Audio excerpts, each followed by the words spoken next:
नमस्कार दोस्तों, स्वागत है आपका वापस से मेरे YouTube चैनल में।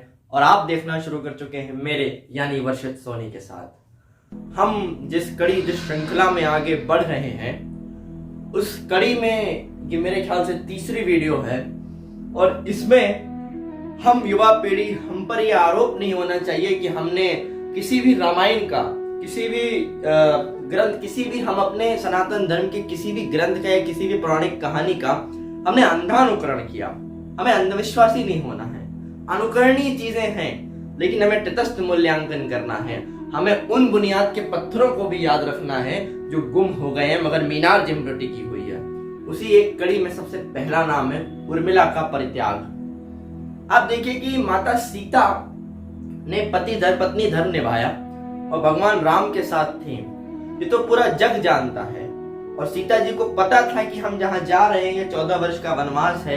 ये कोई वीकेंड का ट्रिप नहीं है कि जहां जाएंगे घूमेंगे 14 साल और चले आएंगे। तो तुलसीदास जी लिखते हैं कि पुरते निकसी रघुवीर वधु धर धीर भये मगधे जल दोए। मतलब पुरते निकसी, घर से निकसी, जहां ये जा रही हैं, धर और धीरज धरना पड़ेगा। सिय की अतिभाल कनी जल की पट सूख गए मदरा जल दोए। फिर पूछत है चलनौ के तिक्ते पर्ण कुटीर भिजाए करो। तो मतलब ये पूछ रही है सीता मैया, ये सारा प्रसंग आपको पता है। लेकिन हम बात करेंगे उर्मिला की। उसका सम्मान देखिए, उसका परित्याग देखिए, उसकी साधना देखिए। उस स्त्री ने 14 वर्ष अपना श्रृंगार नहीं मलिन होने दिया कि राजपुरोहित, राज परिवार की बहू अपने चेहरे पे दुख कैसे जाहिर होने दे। ये बहुत बड़ा संकट था कि राजकुल की मर्यादा क्षीण न हो। तो उर्मिला ने अब 14 वर्ष अपने चेहरे का मेकअप मलिन नहीं होने दिया। और बहू की जो साधना होती है वो उसने क्या कि उसकी मासूमियत देखिए। उसकी इच्छा सिर्फ इतनी है कि रात में वो जाए, पेड़ों की ओर से अपने पति लक्ष्मण को देखे और वो जिस रास्ते से गए हैं उसकी चरण धूलि अपने माथे पे लगाए। मगर वो सामने नहीं आना चाहती। क्यों नहीं आना चाहती? तुलसीदास ने लिखा है, उसने लिखा है कि कहीं ऐसा न हो पत्नी मोह जाग उठे और लक्ष्मण का मन डोल जाए। तो कहीं न कहीं ये उर्मिला की बहुत बड़ी साधना थी, जिसको हम कह सकते हैं कि उर्मिला और मांडवी की बात कर लेते हैं कि मांडवी ने उस जमाने में, भरत की पत्नी मांडवी, भरत तो बाहर रहे राज परिवार से और उन्होंने बाहर से ही शासन चलाया। होम मिनिस्ट्री, राज्य चलाना मांडवी ने उस जमाने में अपने हिसाब से चलाया। वुमेन एम्पावरमेंट का सबसे बड़ा एग्जांपल दिया मांडवी ने। और माहेश्वर तिवारी की लाइन है कि एक तुम्हारा होना क्या से क्या कर देता है। अपनी अपनी माँ, इस समय तो जो लोग पेट में लड़कियों को मारते हैं वो भी चाहते हैं देवी हमारे घर आए। तो उनको एक शेर है माहेश्वर तिवारी का कि एक तुम्हारा होना क्या से क्या कर देता है, बेजुबान 6 दीवारों को घर कर देता है। तो एक औरत का आना यह होता है। तो लक्ष्मण, उर्मिला क्या कहती है? लक्ष्मण कहते हैं कि उर्मिले, संसार तेरे आंसू नहीं देख पाएगा, न जान पाएगा। हो सकता है कहीं जिक्र भी ना आए, परंतु इन एक एक आंसुओं को लक्ष्मण देखेगा। हमारी प्रीति को सिर्फ हम दोनों महसूस कर पाएंगे। अब देखिए उर्मिला ने इसके बावजूद जो तर्क दिए कि मतलब हम कैसे रहेंगे, लक्ष्मण ने कहा कि नहीं हम महसूस कर पाएंगे। तो उर्मिला जैसे किसी भी बुनियाद का जो पत्थर होता है वह सामने नहीं आता। नक्काशी सामने आती है, गुंबद सामने आते हैं, प्रतिमा सामने आती है, मगर बुनियाद के पत्थरों पे टिकी होती है जो हमेशा गुमनाम रहते हैं। तो हम पर यह आरोप नहीं होना चाहिए कि हमने तटस्थ मूल्यांकन नहीं किया।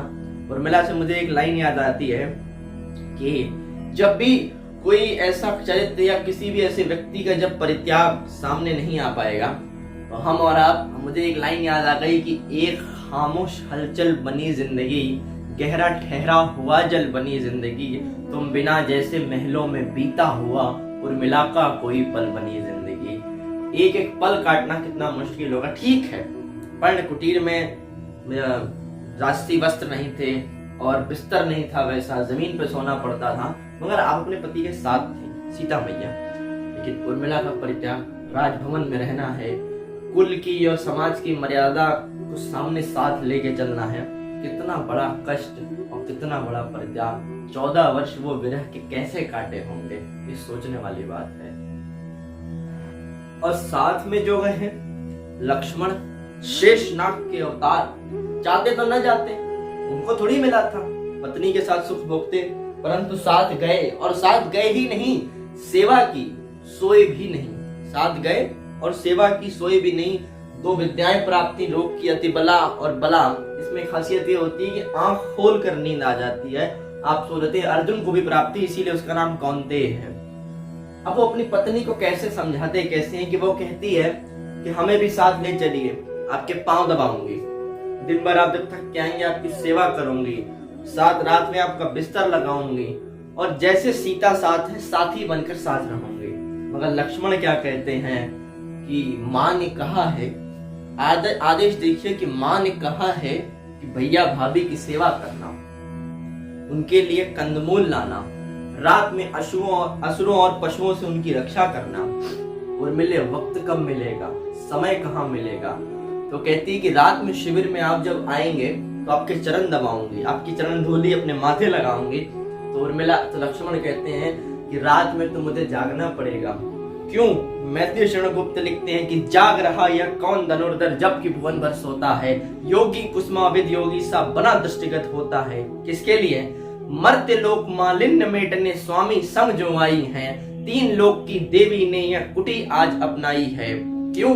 विजन वेश है, विजन शेष है, निशाचरी माया है ठहरी, वीर वंश की लाज यही है, फिर क्यों वीर न हो प्रहरी। ये है मैथिली शरण गुप्त। आज के लिए इतना ही। और उर्मिला का त्याग, मांडवी का त्याग, लक्ष्मण का त्याग, क्योंकि सत्ता तो फिर राम ने भरत को दे दी। मैं सत्ता लोभी होने की बात नहीं कर रहा हूँ, लेकिन हक के आधार पर अगर देखा जाए तो लक्ष्मण को वो भी नहीं मिला, फिर भी वो हंसते रहे, मुस्कुराते रहे। तो बस खुश रहिए, दशहरा मनाइए, नवरात्रि मनाइए, कोविड से अपना ख्याल रखिए। मिलते हैं अगली कड़ी में, तब तक के लिए जय श्री राम, धन्यवाद।